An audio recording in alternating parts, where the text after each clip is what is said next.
kufara basa redu riri kufamba zvakanaka toda kutenda Mwari. Ndiani waizoziva kuti kuBergview kwamuri kuona uku, look at the design guys. We told you that we are going to do something totally different from what you used to seeing us doing kuma projects ese. Do patiri pano apo tutorwa breakfast ndo ratukutorwa tea yedu zipoto redu iro maisimba chomu yakuno timbunzo matsamweko tazona nasi kuti mamukira ndamuka ndikabvunza kuti maisimba indepi tiporatidza vanhu kuti basa redu riri kufamba maisimba wangu abudawo makuseni maisimba ndandambobuda makuseni ndandatumwa nababasimba kwavatiti. Alright. Sama vaona nyinyi? Alright. Zvafamba kwazvo? Alright. Kumutazama sema kasuwa nasi.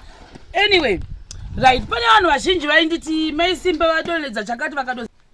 Right. Mukuona ruoko rwamaisimba urwu harunyatsi kufangishena zvakanaka, so rusinganyatsi kufangishena ndo right yacho iyoyo harutonyatsi kuva nesimba. Saka I think maisimba chandakadiscover vanenge vada kuzama kuti pari kuitawo vamwe zvinhu vabatsiridzewo even zvinhu zvacho zvakaoma. Saka nini ndokasira kuzvihwisisa kuti nyangwe pakaita kaaccident seipapapa vanogona kunge vatopinda mustress because pane chinhu chavadonedza chikabva chatotsemuka ipapo. Saka ndatovati no, don't worry, handifungi kuti pangaita issue. Ndinoziva kuti vane ruoko rwavo harutorina simba.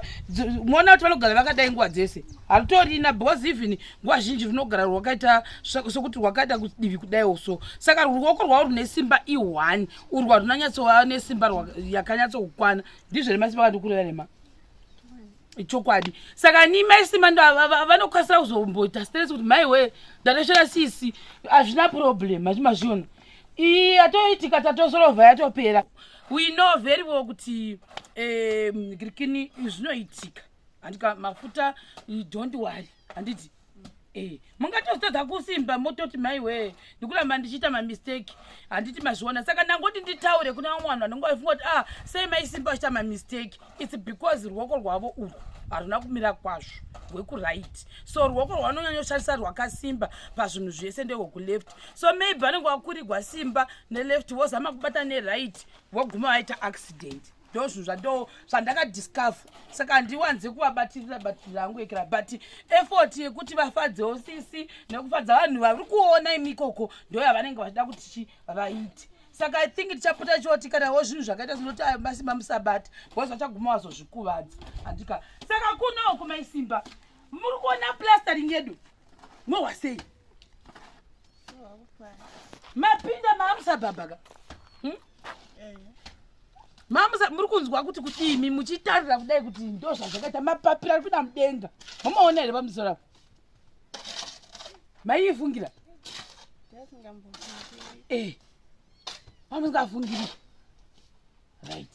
Saka ni uyai kusaidi kuno apa ndo ana babatanya vari kuplasta vari kuenda kuseri ndodada inesimba ndowakutoti ndeyangu ndozvandeichitorwa ipapo kuti ndikurwasa kutoti ipa yangu iri yenyu haisi yangu ina ndiyozogara pano maisimba. Saka kuno kuti vati vagozoklinawo mese muno muchazokliniwa animozviona iyo ilaini yavakanasa kutozogadzirwa yaidona muchiona kusvika ukoko ndini ndakawacha ndini ndese wezviro ndakawacha then uku takuda kuzoti hasa zvapera papo. Saka takarequesta tikati ndoda kuti mahwindo edu aiswe zvimabelts.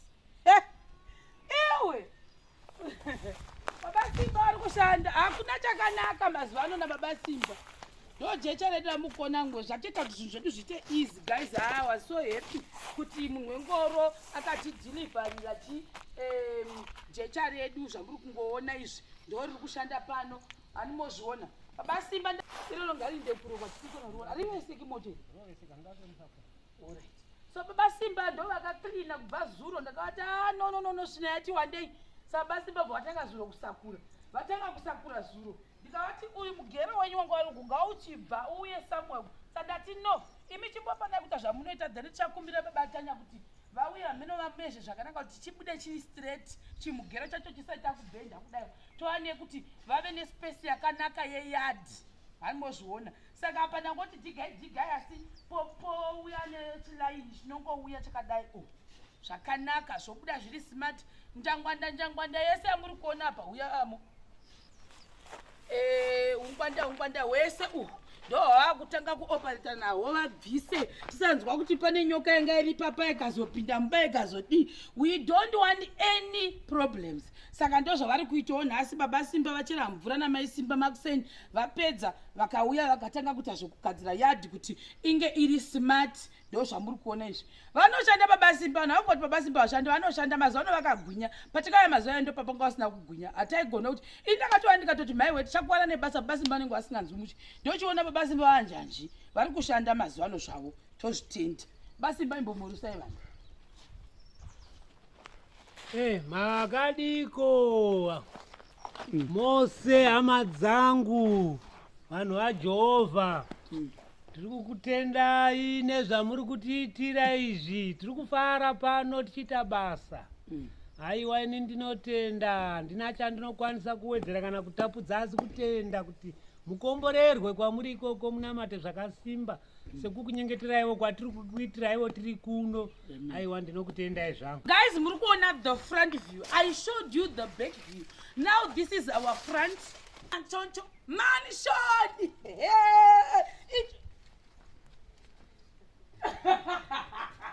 Merci for a second. Guys, no, why? Because it's different design. Yatakuitirayo mashemarians. Mekuti why? Ndakapoiti mwe musi tichida kuti tishane nemwe client. Moza ndakabatikana zikaiti ndaudzwa onzi no, you guys munongoziva kuvaka what we call the most basic buildings. You don't know how to build buildings mahomba ariko mazuva ano. Ndakabatikana zvendikati timu yangu haigona kuvaka buildings ariko mazuva ano. How? Saka nizvo zvakangondibata ndobva ndatigara pasi neboys kati mana statement randaudzwa ndani neclient iyi wati ndokupai 1 room kana 2 rooms neundo dzamunogona hamugoniwo mamwe madesign. Saka design iyi done by us, including the roofing yamuri kuona ipapo done by us. So imwe zvinhu zvatirikada kuti muone veranda redu mozviona, meaning kuti our foundation ini ndakazvitaura kuti guys netimu yangu zvokuti tiri kuita project isiri yemuclient ka ndakati no, isusu ngatingoratidza vanhu kuti foundation yakakwira ndo yatinowanzo kuadvocate. Tarirai pane veranda harisi mufu hamozviona, saka riri pamusoro ndo zvandinonyanya kuadvocate. Foundation ikakwira pamusoro zvinhu zvakanaka. So vamwe vanogona kuti ko chii chakuitika apa. Baba Simba ndinoziva kuti chii chikuitika chii. So apa ndo pachazoya kukwenenzerwa kwezvimabelts zve zvamunomboona whatever. Ma-airvents mukutora kuti manyuraya ma-airvents matsva takati sina ma-airvents. Semendi yedu yanga yashotera zvakare. Mai Simba ndo vakamira pakona paveranda pavo unozovadei kuti kosei kusina ma-smooth floors. There is a reason why tisina kusa smooth floor. Hani munozviona ndo mukuona rafu floor yedu iyi yatinayo iyi hamuna kuspa ma-smooth floors. Hama paona zvikumbo zvangu zvee zvina ndanjifamba munda weiteni munda yeuwe nyarara zero nyarara kujema nyarara kujema nyarara kujema nyarara kujema nyarara kujema ongezisa kuona pfungwa dzangu ndo wakufara madzimai, moyo wangu unofara. Handi munozviona mai Simba yambati baba Simba yambati ndikaputsika rizo replace wani papo. Saka aya chibatisa mudzimai wenyu kungoti abate warinzwe saka musabatsana saka zoputsa. These are our airvents. Ndanatomashaiwa design yangu iyoyi ndokuti ndo yatajera kushandisa. Cement ndo atiri kushandisa iwayo. Saka ichi chichipona chatombobviswa apa pachipepa tatoni ichocho. Aya ndo andakazotorequesta saka mamwe ambofana kubviswa. Ndo zvatinazvo izvi. Tinoda kutenda. Ni Mwari wakanaka. Ni Mwari wakanaka. Chimba imezimbo. Imba zvekuchechi kwenyu kwakubatirwa. Kimbeni kubatsira chimba iki. Mumboimbawo. Shuwa igopera musina kumboimbawo zvekuchechi. Itai zvamunosimboimbawo chechi. Kana imbaba simbeitero. Baba, ndimimoga baba, ndimimoga baba, ndimimoga baba, penzi wangu, ndimimoga baba, ndimimoga baba, ndimimoga baba, penzi wangu, ndimimoga baba, ndimimoga baba, penzi wangu, ndimimoga baba, ndimimoga baba, ndimimoga baba, ndimimoga baba, penzi wangu, ndimimoga baba, ndimimoga baba, ndimimoga baba, ndimimoga baba, mchengeti wangu, ndimimoga baba, ndimimoga baba, ndimimoga baba, mchengeti wangu, ndimimoga baba, ndimimoga baba, ndimimoga baba, mchengeti wangu. Baba Diboni mutambo uye Watanga mtambo uya, ndinoziyo. Baba Diboni mtambo uya, Watanga mtambo uye, Baba Diboni watanga uye, watanga mtambo uye. Chipa imesimba chichichi. Tinakulezera songs ekuchechi kweipano. Vanhu vokwa Baba Diboni akatanga kuti chero runoresa songs dzedu.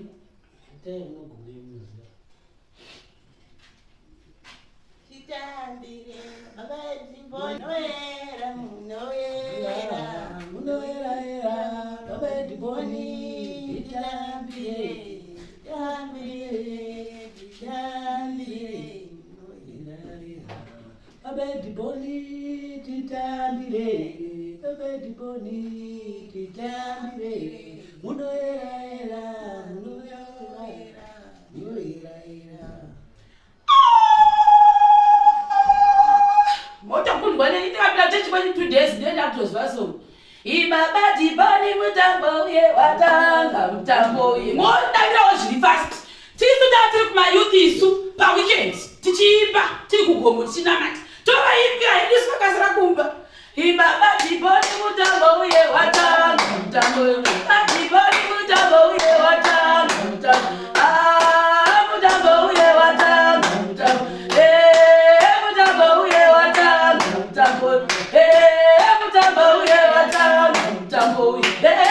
Mutambo uye watanga mutambo. Baba Diboni mutambo uye watanga mutambo. Mutambo uye watanga mutambo. Ndoka munoita isu vatendi vanga vachiimbira makomo taiveyo imeni zvindima kasara kuno anaro ndiani ndiani. Saka guys, for the people, hande kunene that Diboni mutambo